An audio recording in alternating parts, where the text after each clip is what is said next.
pemerintah ini, dan saya ingin sampaikan kepada seluruh masyarakat Jawa Timur, yakinlah ketika membuat kebijakan ini tidak ngawur-ngawur, gitu loh. Ya. Tidak ngawur-ngawur, tetapi kami sadar kami tidak bisa membuat kebijakan yang membahagiakan seluruh masyarakat Jawa Timur di saat yang bersamaan. Oke. Gitu. Sekarang penegakan hukum luar biasa, ya kan? Penegakan hukum luar biasa, komitmen Presiden kita luar biasa, program-program prioritas nasional dari Presiden kita luar biasa, dan kita yang di daerah, di level provinsi, ya kita harus kawal betul. Dan program Presiden yang baik, ya harusnya Gubernur dan DPRD, eksekutif dan legislatif di Jawa Timur juga harus ikut mendorong, menstimulus. Gitu.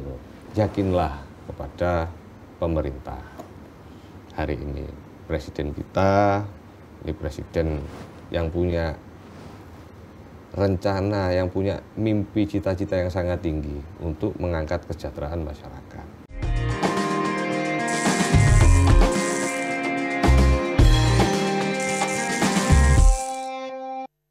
Assalamualaikum warahmatullahi wabarakatuh.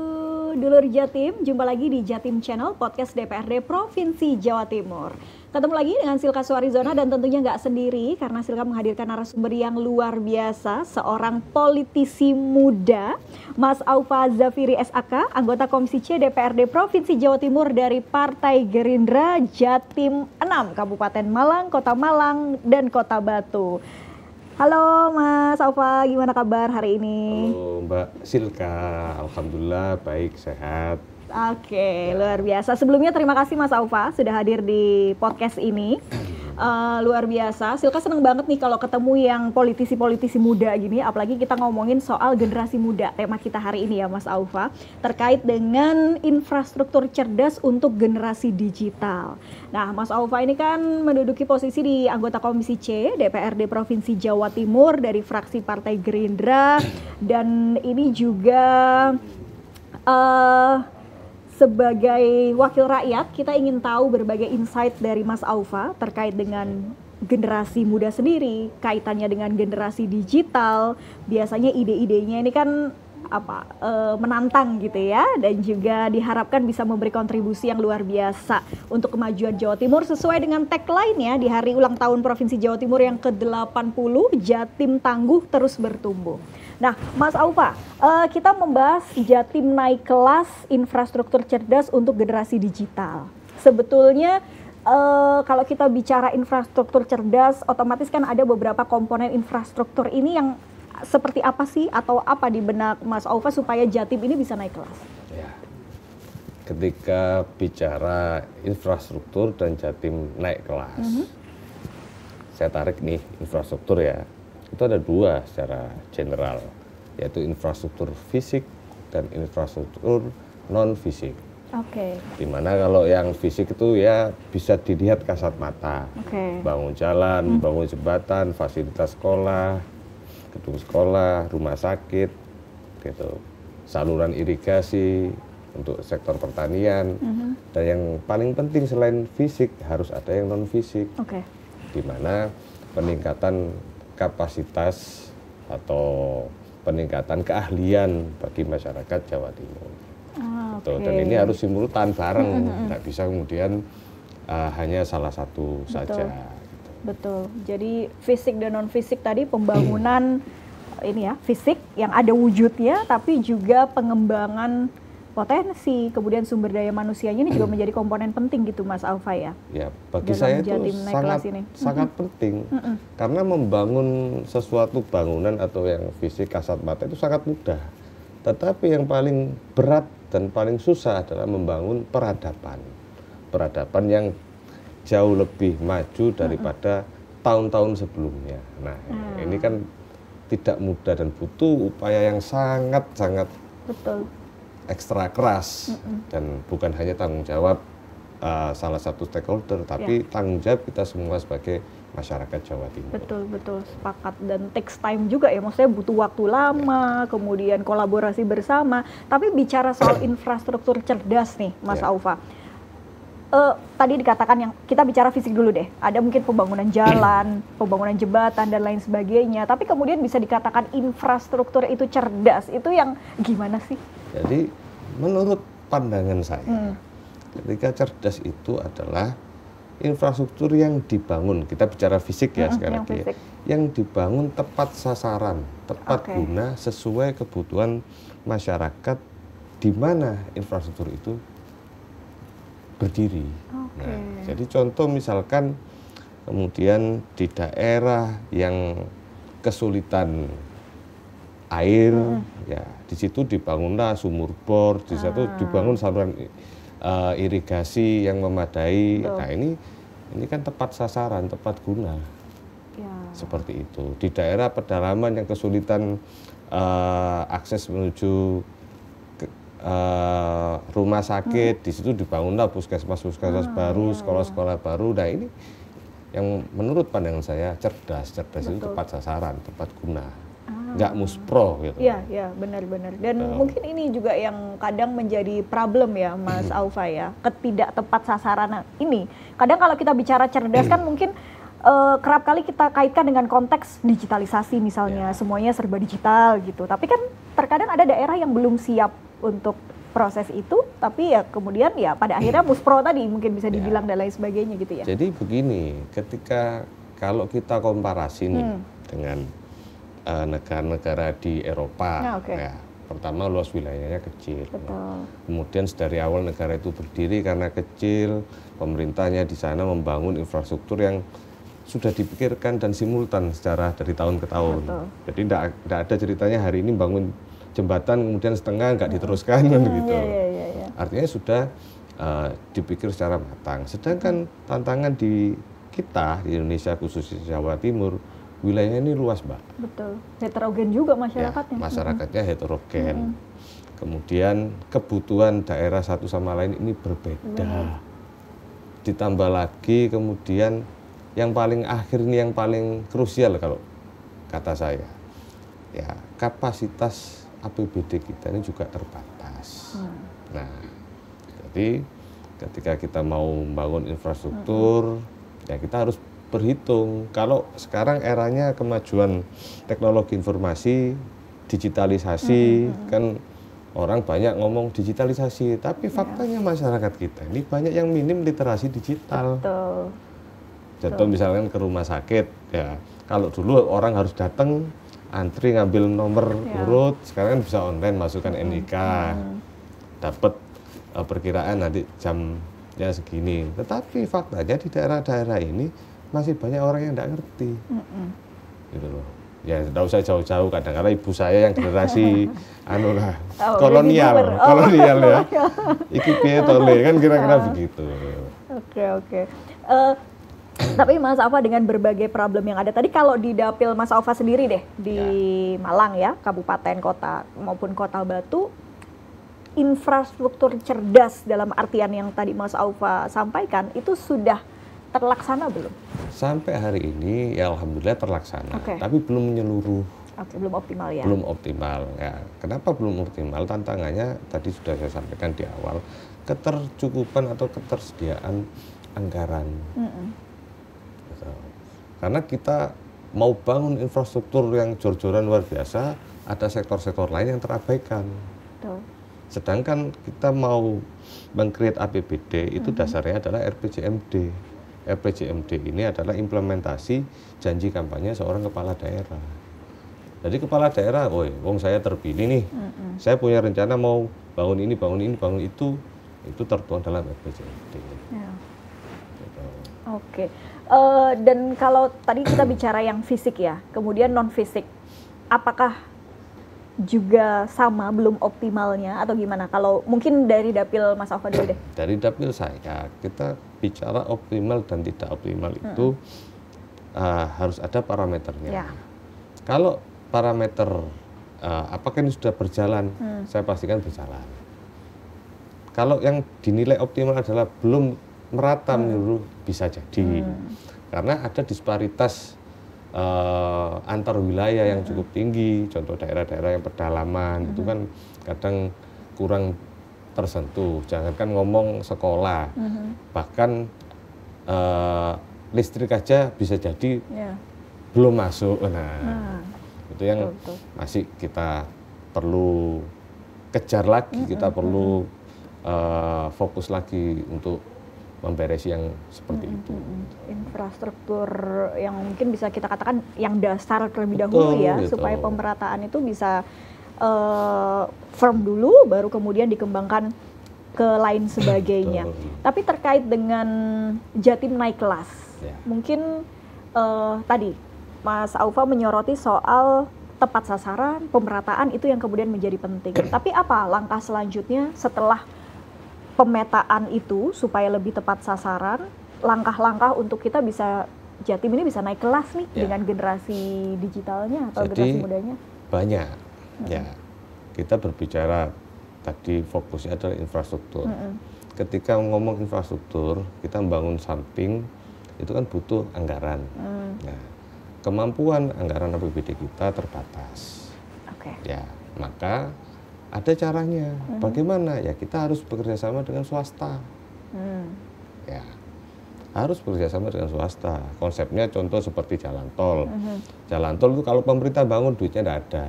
Kalau pemerintah mau bangun jalan tol pasti anggaran yang lainnya akan hilang. Maka bekerja sama dengan swasta. Swasta yang bangunkan, ketika jadi asetnya diserahkan ke pemerintah, dapat pemasukan dari situ negara, ada sharing profit dengan swasta sampai masa manfaatnya berakhir. Jadi konsepnya seperti itu, Mbak. Gitu loh. Nah, kemudian langkah-langkah konkretnya apa? Kita ini juga memetakan. Ya kan? Jawa Timur ini luas 38 kota kabupaten dengan segala potensi yang ada. Ya, setiap daerah itu berbeda-beda, ada sisi plus, ada sisi minusnya, dan kita klaser-klaser gitu. Yang kita optimalisasi adalah pasti daerah-daerah yang padat industri, sambil pelan-pelan kita membuka klaser baru, sehingga harapan kami dalam mungkin 10-20 tahun ke depan ada klaser-klaser baru industri di Jawa Timur, dan pembangunannya akan jauh lebih merata. Gitu. Oke. Menarik. Tadi pemetaan itu yang menjadi utama gitu ya. Semua ya memang harus dipetakan supaya tidak tumpang tindih kebijakan atau juga yang tidak tepat sasaran tadi. Itu kan kemudian menjadi problem klasik ya Mas Aufa ya, yang kemudian tidak tepat sasaran, kemudian tidak ada sinergitas atau mix match antara data dengan dinas satu dengan dinas lainnya, yang akhirnya ya tidak tepat sasaran itu tadi gitu. Oke. Dan kalau bicara infrastruktur terkait dengan transportasi deh, ini kan di Kota Malang ada Transjatim ini mau masuk nih. Kalau dikaitkan dengan fasilitas transportasi, tapi kemudian juga ada beberapa pihak yang menolak juga ya, Mas Aufa ya. Dan gimana Mas Aufa melihatnya? Kemudian padahal Transjatim ya mungkin bisa kita katakan manfaatnya juga luar biasa gitu. Ya, jadi begini, dalam semua hal ya, semua hal ini apapun, pilihan sikap, pilihan kebijakan itu pasti mengandung pro dan kontra. Ya kan? Kenapa saya bilang begini? Contoh misalkan ini dari sudut pandang malaikat, orang sholat itu dianggap berbuat pahala. Nah, ini contoh ya. Tapi dari sudut pandang setan, orang sholat dianggap berbuat dosa. Nah, artinya selalu ada dua pandangan yang saling pro dan kontra. Kembali kepada Transjatim di Malang, ketika pemerintah ingin menyediakan angkutan umum atau transportasi publik yang memadai, dalam efek jangka panjangnya, ini yang disenangkan adalah rakyat. Ya kan? Transportasi publik yang murah, ini tugas pemerintah. Gitu. Tetapi di satu sisi, ketika pemerintah mengambil kebijakan ini, ada pihak-pihak yang merasa dirugikan. Nah, contoh misalkan dulu. Contoh misalkan nih, saat awal-awal aplikasi transportasi umum, ya saya sebut aja, misalkan Gojek, Grab, itu kan, akhirnya apa? Perusahaan-perusahaan taksi konvensional ini merasa terancam, ojek-ojek lokal merasa terancam, bahkan di masa lalu itu sampai berantem, nah, menimbulkan konflik sosial. Nah, ini yang memang kita harus kaji dan hitung betul. Tapi ketika pemerintah sudah menetapkan kebijakan, ya ini sebagai warga negara dan masyarakat yang baik, selama kebijakan ini kemudian rasional, dan pemerintah bisa menjelaskan dengan gamblang, ya kita wajib mengikuti. Gitu. Kita harus hilangkan sisi-sisi ego sektoral.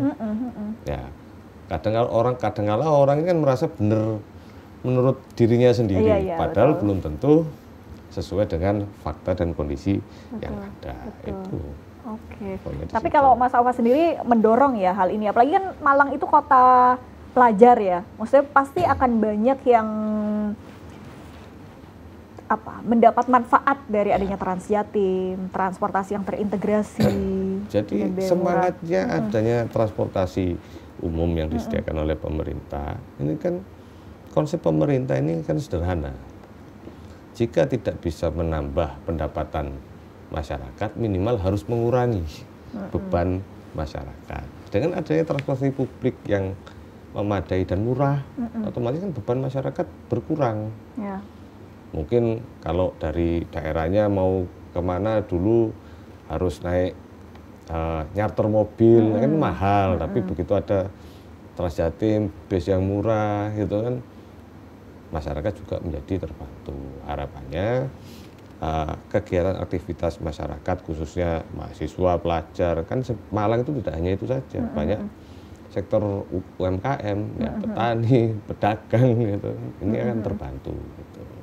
Oke, terus dengan ini kan ada beberapa yang menolak gitu ya, Mas Aufa ya. Kemudian apa nih kalau dari Mas Aufa selaku anggota dewan juga, solusi atau mungkin rekomendasi supaya resisten ini ya bisa diambil jalan tengahnya gitu? Ya, jadi begini, bagi saya gitu kan, pemerintah ini tidak boleh tidak boleh cengeng. Juga pemerintah, namanya pemerintah ini harus punya pendirian. Ketika menghadapi problem sosial semacam itu, ya banyak solusi. Satu, kita bisa duduk bareng nih, kita sosialisasikan. Kadang-kala orang menolak itu karena tidak paham. Yang ditolak apa? Ditanya tidak ngerti. Gitu. Ini kebanyakan yang supir-supir konvensional itu ya? Yang menolak ya? Okay. Kemudian yang paling penting adalah ketika ada kebijakan Transjatim, pihak yang dirugikan ini pemerintah juga harus memberikan solusi. Iya, betul. Ya kan begitu. Mungkin bisa jadi yang dulu selama ini nyopir konvensional bisa kita tarik dalam armada. Itu kan di Transjatim itu kan solusi gitu. Betul. Atau kita ciptakan juga lapangan pekerjaan yang lain gitu. Ya, dan itu tugas pemerintah. Dan betul. Banyak cara. Tetapi pada hakikatnya pemerintah ini harus tegas. Tegas ketika kemudian mengambil kebijakan yang rasional dan pro rakyat. Nah, ya betul. Dan ya itu tadi ya, bisa mengkalkulasi kalau memang itu banyak bermanfaat untuk masyarakat, kenapa tidak begitu ya? Seperti contoh mungkin di Jakarta itu ada Jaklingko, itu kan juga mengakomodir teman-teman sopir konvensional, kemudian digaji di Transjakarta dan lain sebagainya, mungkin itu juga bisa diterapkan ya, Mas Aufa ya? Betul, gitu. Artinya ada pihak yang merasa terancam dirugikan, pemerintah harus juga menyiapkan solusi. Tujuannya apa? Menghindari konflik sosial, karena konflik sosial ini problem yang sangat berat, sangat susah. Gitu. Ya, betul. Tapi kalau bicara infrastruktur secara keseluruhan, tadi juga kita sempat menyinggung soal digitalisasi, yang kadang masyarakat kita juga belum terliterasi digital dengan baik, pada akhirnya masih sering nggak optimal pada akhirnya. Tapi kalau infrastruktur yang kemudian ini ya, digitalisasi itu apakah sudah kemudian terlaksana semua, Mas? Jadi di Jawa Timur atau mungkin di Malang? Ini saya ngomong fakta. Oke. Fakta, contoh misalkan pemerintah provinsi ini kan punya beberapa bagian sesuai tupoksi masing-masing dinas. Ya, mereka sudah menerapkan digitalisasi. Kalau zaman dulu mungkin manual, nah sekarang kan sudah tersistem. Seluruh pemerintahan daerah, Pemda, Pemkab, Pemkot, Pemprov se-Indonesia itu punya yang namanya SIPD dan itu ngeling ke Mendagri. Oke. Jadi tidak bisa kemudian main-main anggaran ya, gitu. Karena begitu ngeling ini juga bisa diakses oleh seluruh pihak karena keterbukaan informasi publik kan begitu. Ya, Khususnya misalkan APH, oh, ini kok ada apa anggaran ini menggelembung. Nah, itu kita sudah terapkan. Tetapi secara yang kemudian terintegrasi, khususnya saya ngomong di Jawa Timur ya, ini yang belum. Saya punya mimpi, misalkan dulu itu waktu saya belum jadi dewan, saya lihat ke Dubai, kita mau buka bisnis, cukup datang ke salah satu kantor, syaratnya ini, nggak sampai setengah jam sudah keluar semua izinnya. Nah, harapan saya ke depan itu seperti itu dan saya optimis kita bisa mengarah ke sana. Betul. Jadi birokrasi kita masih sedikit rumit ya. Yang terintegrasi. Itu juga PR tuh Mas Aufa. Karena kadang kayak misal setiap OPD atau setiap instansi punya websitenya sendiri-sendiri dan banyak gitu. Tidak hanya website, aplikasi ada ini itu dan tapi tidak terintegrasi. Jadi kadang masyarakat masih harus input lagi gitu ya. Padahal kan idealnya misalkan dengan NIK, langsung mau lihat nih bayar pajaknya, kita punya hutang pajak berapa, kewajiban pajak berapa, kemudian kita bisa menggunakan akses kesehatan, kita juga bisa ke akses pendidikan dan lain-lain. Harapan saya seperti itu dan insya Allah kita akan menuju ke sana. Someday. Oke. Dan ini kan juga terus diupayakan ya oleh berbagai pihak dan stakeholder. Mas Aufa silakan diminum dulu. Kita ngobrol-ngobrol santai aja. Terkait dengan generasi digital ini sendiri, bahwa tadi dikatakan sudah ada upaya untuk menuju ke sana dengan memperbanyak infrastruktur dan menjadi harapan juga dan terus didorong oleh teman-teman dari DPRD provinsi ya. Kalau terkait dengan infrastruktur dasar seperti sekolah atau kesehatan, tadi Mas Aufa sampaikan juga sekarang kan kita semuanya sudah digital ya, apalagi yang BPJS itu semua mungkin datanya sudah online, janjian rumah sakit juga sudah online dan lain sebagainya. Tapi juga menghadapi tantangan seperti tadi, banyak masyarakat yang belum melek digital. Nah, ini gimana solusinya? Edukasi. Jadi istilahnya apa ya? Tagline-nya UCLA itu, Education Change People Life. Jadi memang tugas kita yang paling berat adalah mengedukasi masyarakat. Faktanya sebagian besar masyarakat kita ya tidak hanya masyarakat generasi kolonial kayak saya ya, Gen Z juga. Bukannya Gen Z? Enggak, saya kolonial. Jadi yang minim literasi digital, gitu loh. Kuncinya edukasi, gitu loh. Jangan kemudian generasi Gen Z terus masyarakat ini memanfaatkan perkembangan teknologi informasi untuk hal-hal yang kurang produktif. Betul. Jadi jangan hanya jadi pengguna ya atau ya karena penetrasi internet di kita ini setiap tahunnya itu kan bertambah pesat ya Mas Aufa ya. Tapi kalau itu tadi tidak diimbangi dengan produktivitas dalam penggunaannya, ini sayang banget gitu. Padahal generasi muda kita ini kan sebetulnya kreatif gitu ya. Kalau tidak dioptimalkan kan ini sayang sekali begitu. Dan langkah apa yang paling tepat untuk melakukan edukasi? Mungkin yang sepengetahuan saya Mas Aufa di tingkat perguruan tinggi itu beberapa perguruan tinggi mewajibkan mata kuliah literasi digital.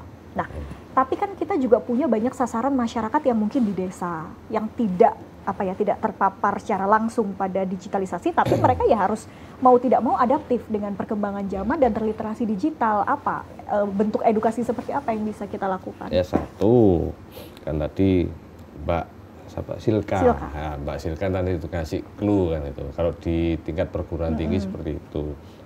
saya berpikir ke depan itu kita masukkan juga dalam kurikulum nih terkait tingkat sekolah ya, tingkat sekolah sejak dini. oke. Dan saya rasa khususnya di perkotaan tuh mana ada anak kecil yang Iya sih. tidak pegang HP, Betul. itu, ya kan? Hampir semua anak kecil pegang HP, tinggal mulai ditanamkan, masukkan dalam kurikulum. Bahwasanya penggunanya ini untuk ini loh. Kita juga pemerintah harus batasi konten-konten yang tidak bermanfaat. Betul. Nah, gitu. Yang isinya ya boten-boten lah. Jadi Ya, hoax, betul. kira itu kan hoax. Kemudian itu harus kita batasi yang semacam itu. Tuh. Yang paling tepat adalah memasukkan dalam kurikulum pendidikan sejak dasar, sejak dini. Tidak hanya bagaimana mereka menggunakan teknologinya, tapi juga bijak dalam menggunakannya. Betul. Gitu ya, kira-kira Mas Aufa ya. Oke. Dan tapi terkait dengan semua sekarang serba digitalisasi. Kalau di perkotaan, masyarakat urban mungkin kita bisa lihat mereka ya sekarang semuanya serba gadget gitu ya. Tapi di desa-desa atau Jawa Timur masih ada nggak sih Mas Aufa daerah-daerah yang jaringan infrastruktur internetnya itu masih kurang baik gitu? Saya yakin masih ada, Masih banyak. ya? Oh, oke. Dan banyak. Jawa Timur pun itu Jawa ya? Timur Masih? pun Oh, banyak. oke. Karena apa yang menyebabkan itu? Ya kondisi geografis. Oke. Apalagi yang di wilayah pegunungan itu Betul, ya? wilayah pegunungan. Kadang jangankan apa punya HP bagus, sinyalnya tidak ada di sana. Gitu kan. Jadi masih banyak, PR kita masih sangat besar. Gitu. Oke, itu kalau kita ngobrolin soal jaringan internet, belum lagi yang listrik tadi juga bahkan masih ada ya? Bahkan masih ada. Oke, gitu. Jombang itu juga kalau nggak salah masih ada ya, Mas Afa ya. Nah ini gimana? Apalagi listrik kan hari ini itu menjadi kebutuhan dasar setiap masyarakat gitu. Gimana solusi atau mungkin rekomendasi dari apa yang sudah dilakukan DPR dalam pengawasannya ya? Jadi saya lebih baik sharing pengalaman lah yang saya lakukan selama ini. Jadi saya 3 periode menjabat dan selalu berkeliling dari satu desa ke desa lain ya untuk apa mengidentifikasi permasalahan seperti ini. Ketika suatu desa itu didatangi ya kita follow up, ya kita bantu betul. Ini ternyata tidak ada listriknya, kendalanya ini kita sambungkan dengan PLN, ya kita follow upin itu. Artinya dan saya rasa tidak hanya saya sendiri yang berjalan seperti ini, teman-teman yang lain, anggota legislatif yang lain, kebanyakan juga sama. Artinya kami ini kadang-kadang dilihat sebagai pemecah masalah, kan? Bagi sebagian masyarakat, sebagian besar masyarakat, khususnya di dapil kami, kan gitu. Iya. Tempatnya sambat. Betul. Padahal mungkin nggak sesuai dengan komisinya, tapi sambat apa aja ya, gitu ya. Apa aja gitu. Oke. Bahkan anak sunat, istri sakit, istri mau melahirkan ya sambatnya ke kami. Oke. Oke, jadi semua aspirasi atau semua sambatan itu kemudian kepada anggota DPR. Tapi ini menarik, saya masih ingin kembali ke permasalahan layanan kesehatan tadi Mas Aufa. Bahwa sudah dicoba terdigitalisasi tapi banyak masyarakat yang belum melek teknologi ya sehingga belum terpapar. Tapi juga ada dalam kondisi-kondisi tertentu beberapa rumah sakit misalnya yang sampai antrinya panjang.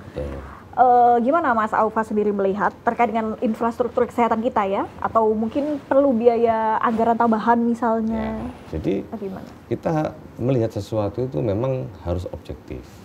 Karena kalau nggak objektif kita bisa salah lihat, salah analisa, maka mengambil kebijakan juga salah. Contoh dengan rumah sakit wabil khusus, rasio rumah sakit di daerah, kapasitas penampung orang sakit di daerah itu masih sangat kecil. Jadi contoh misalnya dihitung satu daerah, satu kabupaten, Kabupaten Malang itu kurang lebih kalau kemarin hak pilih 1,8 anggap jumlah penduduknya 2 jutaan lah sekian. Berapa banyak rumah sakit pemerintah maupun swasta? Kalau 1% saja warga itu sakit berbarengan, ya pasti tidak cukup. Ya, artinya memang keperluan kita, kebutuhan kita tentang infrastruktur rumah sakit itu masih sangat banyak, Mbak. Dan harapan saya sih sebenarnya ya per kecamatan lah ada minimal rumah sakit besar. Nah, kayak ke depan insya Allah ya tercapai nantilah. Atau minimal kalau nggak ada kan ada puskesmas, tapi puskesmas yang kemudian puskesmas modern. Betul. Tenaga kesehatannya memadai, peralatan kesehatannya juga memadai. Sehingga kan masyarakat juga terbantu. Betul. Jadi PR kita ini masih sangat panjang. Ya. Betul. Lagi soal kesehatan. Jadi walaupun dengan digitalisasi antri, ya pasti. Kalau sakit berbarengan, kapasitas rumah sakit hanya 1.000 orang misalkan, yang sakit 1.200, ya pasti antri, timbul antri ya. Betul, karena rasionya dari rasionya ya udah ya nggak tepat gitu ya, kurang gitu. Oke. Dan belum lagi problem-problem seperti kalau kita bicara infrastruktur kesehatan ya, Mas Aufa, banyak yang tadi fasilitasnya kemudian tidak memadai, harus ke kota dulu misalnya, ke kota besar, dan itu memakan waktu. Kemudian otomatis kondisi kesehatan kan juga tidak ada yang tahu ya, dalam artian dalam force major misalnya atau dalam kondisi-kondisi tertentu, kemudian ya dampaknya menjadi fatal dan lain sebagainya. Oke. Jadi ya memang banyak sih ya PR-nya. Banyak. Makanya ketika berbicara infrastruktur, kita ini tidak boleh kemudian bicara parsial. Rumah sakit ada di daerah tersebut, ternyata jalanannya masih tidak layak. Nah, akhirnya kan tetap juga terhambat. Betul. Jadi makanya pemerintah ini, dan saya ingin sampaikan kepada seluruh masyarakat Jawa Timur, yakinlah ketika membuat kebijakan ini tidak ngawur-ngawur, gitu loh. Tidak ngawur-ngawur, tetapi kami sadar kami tidak bisa membuat kebijakan yang membahagiakan seluruh masyarakat Jawa Timur di saat yang bersamaan. Gitu. Dan gitu. butuh proses. Dan butuh tadi proses yang sangat panjang. Tapi bukan mustahil ya, Mbak ya. Harus optimis. Betul. Kita harus optimis. Maksudnya untuk Indonesia lebih baik, apalagi kebutuhan infrastruktur dasar ini kita harus ya bagaimana caranya diupayakan lah. Dan kami mendorong apalagi yang muda-muda kayak Mas Aufa ini biasanya kan suaranya kenceng nih ya. Kalau rapat-rapat tolong disuarakan lebih lantang gitu ya terkait dengan berbagai infrastruktur dasar kita. Mas Aufa, ini kan ada banyak proyek infrastruktur di Jatim ya, sesuai dengan RPJMD 2025 sampai 2019. Ini ada akses di kawasan Gerbang Kertasusila, kemudian Selingkar Ijen, Bromo Tengger Semeru, kemudian Selingkar Wilis, Madura dan Kepulauan. Gimana pantauan Mas Aufa saat ini dengan proyek infrastruktur tersebut, tetap berjalan atau terdampak efisiensi juga kemarin sehingga terkendala atau gimana pantauannya? Jadi yang based on report, artinya program ini tetap berjalan. Tapi apakah terdampak efisiensi? Ya sangat terdampak. Ini bukan efisiensi, pemotongan anggaran. Gitu kan. Ya logika saja, misalkan kita punya uang 100.000 bisa buat beli nasi sama kopi. Tiba-tiba uangnya tinggal 50.000, ya pilih nasi atau kopi, mana yang prioritas. Nah, yang paling prioritas tentunya kita dulukan. Tapi bukan berarti pembangunan mandek, tetap berjalan. Tetapi konsekuensinya apa? Ya ada perlambatan pembangunan. Dan itu memang terjadi ya di beberapa proyek ini ya. Dan ini terkait dengan integrasi rencana pengembangan infrastruktur wilayah, ya pembangunan infrastruktur di Jawa Timur sampai 2034 ini didorong melalui 4 fokus utama, termasuk ya tadi pengembangan infrastruktur dasar di kawasan perkotaan yang menjadi prioritas. Mungkin bisa dijelaskan lebih detail lagi nih Mas Aufa. Jadi begini, ya kita tadi bagi klaser-klaser, ya. Kalau bicara pemerataan, hari ini saya sampaikan mustahil. Ya. Karena tidak mungkin kita rata sama. Yang ada adalah prioritas dan proporsional. Gitu. Klaser-klaser utama tadi kita penuhi dulu kebutuhan dasar. Kenapa? Karena di klaser utama itu adalah timbul sumber-sumber yang menjadi tulang punggung atau penyangga bagi hajat hidup masyarakat. Pasti di situ adalah klaser industri, klaser pariwisata. Kenapa saya sampaikan itu harus kita penuhi dulu. Contoh di klaster industri, ya kita pasti bikin jalannya yang bagus. Ya, tujuannya apa? Supaya proses transportasi lebih cepat, lebih baik. Pelabuhannya kita bikin bagus, kan seperti itu. Ya. Kemudian kecukupan listrik, kecukupan air bersih, sehingga apa? Kita bikin investor nyaman. Ketika investor nyaman di situ, investor akan berpikir untuk mengembangkan lagi industrinya. Nah, kalau berkembang artinya menyerap tenaga kerja lebih banyak lagi. Bayangkan ketika ada industri kemudian tidak diramut lah kasarannya, investor akan cabut. Bisa jadi nggak ke Jawa Timur. Ya kalau masih dalam Indonesia nggak apa-apa. Hari ini para investor itu melirik yang paling firm Vietnam, ya kan? Atau Thailand, gitu. Nah ini kan sangat disayangkan. Begitu investor cabut, apa yang terjadi? Ya banyak masyarakat yang akan kehilangan mata pencaharian. Jadi kita klaster-klaster itu 4 pilar tadi ya, pemenuhan kebutuhan dasar, kecukupan listrik, transportasi yang memadai, air bersih, gitu. Dan ini ya, tadi di tengah dampak efisiensi anggaran ada pemotongan dana TKD juga dari pusat ke provinsi. Kalau Jatim ini 2,815 T. Yep. Besar juga ya dampaknya pada pembangunan infrastruktur tadi sempat disinggung. Ini sejauh apa? Tapi bukannya efisiensi kemarin tuh untuk ini ya, pemotongan anggaran untuk misalnya rapat di hotel-hotel gitu dan lain sebagainya. Ya. Tapi ternyata berdampak ke infrastruktur juga ya. Begini. Mas Alfa. Ketika ngomong efisiensi, ya kan, ya untung kan kita kemarin ganti Menteri Keuangan lah, punya Menteri Keuangan yang cowboy, yang sangat rasional. Efisiensi itu dia pengen bahwa anggaran ini benar digunakan tepat sasaran. Itu loh. Maka di dalamnya contoh misalkan peningkatan SDM dan keahlian masyarakat di bidang kelistrikan. Nah, ternyata di dalam anggaran itu ini kebiasaan old school, kebiasaan lama. Yang ada adalah program pelaksanaannya hanya 40%, yang 60% perencanaannya. Nah ini kan nggak benar nih. Ya kalau bisa ya 80% pelaksanaan, 20% perencanaan dong. Betul. Semangatnya kan seperti itu. Tapi faktanya yang ada ya memang pengurangan anggaran. Gitu loh. Jadi makin sulit lagi mereka mengaturnya ya. Betul. Dan ini hanya masalah goodwill. Ya, betul. Saya yakin, saya percaya masih banyak SDM yang mumpuni dan pintar di Pemprov Jatim. Masih banyak SDM yang berintegritas, yang punya goodwill untuk membangun Jawa Timur kan gitu. Betul, karena tadi kaitannya dengan perputaran ekonomi juga ya. Kalau misalnya efisiensi, infrastruktur tidak segera dibangun, prioritasnya kemudian mulai bergeser atau menjadi terlambat gitu ya. Ini kan jadi menciptakan problem baru lagi gitu Mas Alfa ya.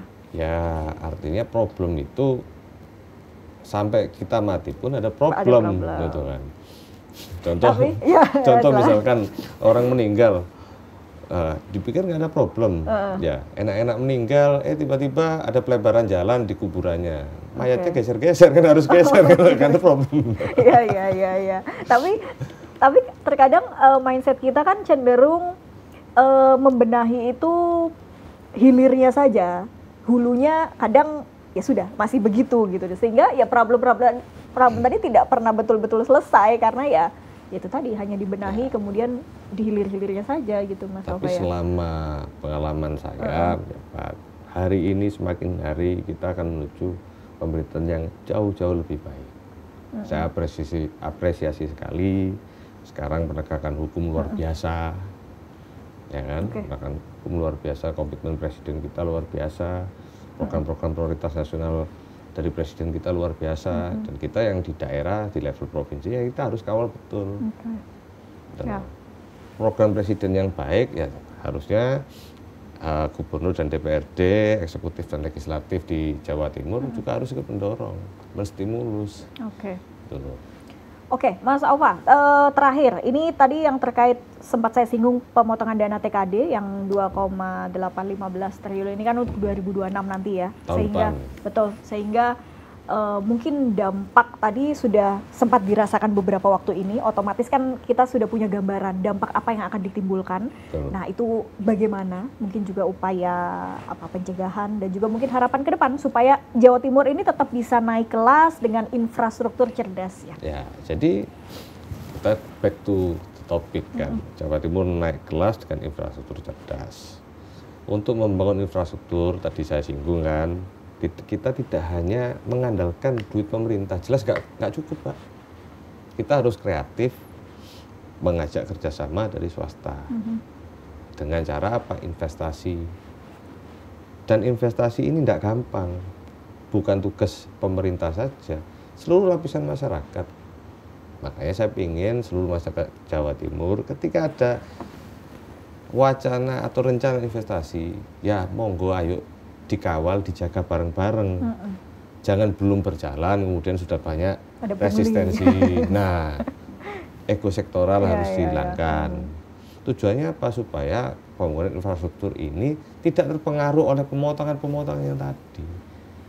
Kan pemerintah enak, Pemprov, ya udah meskipun dipotong kan tuh swasta.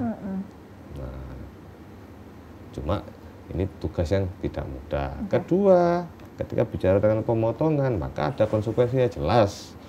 Uangnya berkurang kok, otomatis belanjanya juga berkurang. Maka sekarang, apalagi sekarang masih dalam tahapan pembahasan APBD, kami legislatif dan eksekutif ingin mana sih kita petanin lagi yang benar-benar prioritas. Itu yang harus dipenuhi. Selain itu, oke lah bisa agak ditunda. Terakhir, ya kami juga mengupayakan mencari sumber-sumber pendapatan yang lain, potensi daerah. Ya, betul. Yang selama ini pendapatan asli daerah PAD Jawa Timur hanya kebanyakan dari pajak kendaraan bermotor. Ya, kita harus cari solusi yang lain, optimalisasi BUMD. Ya. Nah, kita harus benahi itu BUMD yang harus kita isi dengan anak-anak muda yang profesional gitu kan. Sepakat. Nah, itu tolong disuarakan lebih lantang Mas Aufa. Oke, Mas Aufa mungkin terakhir pesan untuk konstituennya nih yang ada di Dapil, mungkin apa ya, pesan-pesan supaya kita bisa membangun infrastruktur cerdas juga butuh generasi yang cerdas pula. Tidak hanya secara digital ya, tapi semuanya. Pesan kepada seluruh masyarakat Jawa Timur dan wabil khusus di Dapil saya Marangraya. Pertama, yakinlah kepada pemerintah. Hari ini presiden kita, ini presiden yang punya rencana, yang punya mimpi cita-cita yang sangat tinggi untuk mengangkat kesejahteraan masyarakat. Kemudian kami yang di Provinsi Jawa Timur ini juga harus mengawal kebijakan tersebut dan menambahi dengan kebijakan provinsi sendiri yang sejalan dengan kebijakan pusat. Terakhir, saya minta kepada masyarakat, ketika ada wacana investasi atau apa, tolong hilangkan ego sektoral. Tolong kemudian jangan merasa adanya investasi, adanya perubahan ini menjadi sebuah ancaman. Gitu. Jadi tolong, ini tugas kita semua untuk menjaga iklim investasi di Jawa Timur agar lebih kondusif dan semakin menarik investor ke depan. Oke, terima kasih banyak Mas Aufa Zafiri SAK, anggota Komisi C DPRD Provinsi Jawa Timur dari Partai Gerindra, sudah berbagi insight-nya yang luar biasa. Sukses selalu, sehat selalu, terus berinovasi gitu ya, dan juga mungkin seluruh dulur Jatim semua, yuk kita tetap semangat, tetap inovatif, berkreasi di tengah gempuran ekonomi yang mungkin bisa kita lihat kondisinya hari ini banyak tantangannya. Sekali lagi terima kasih banyak Mas Aufa dan semoga Jatim terus tumbuh dan tangguh di usianya yang ke-80 tahun. Saya Silka Suarizona, pamit undur diri, terima kasih. Saksikan terus Jatim Channel Podcast DPRD Provinsi Jawa Timur. Assalamualaikum warahmatullahi wabarakatuh. Sampai jumpa.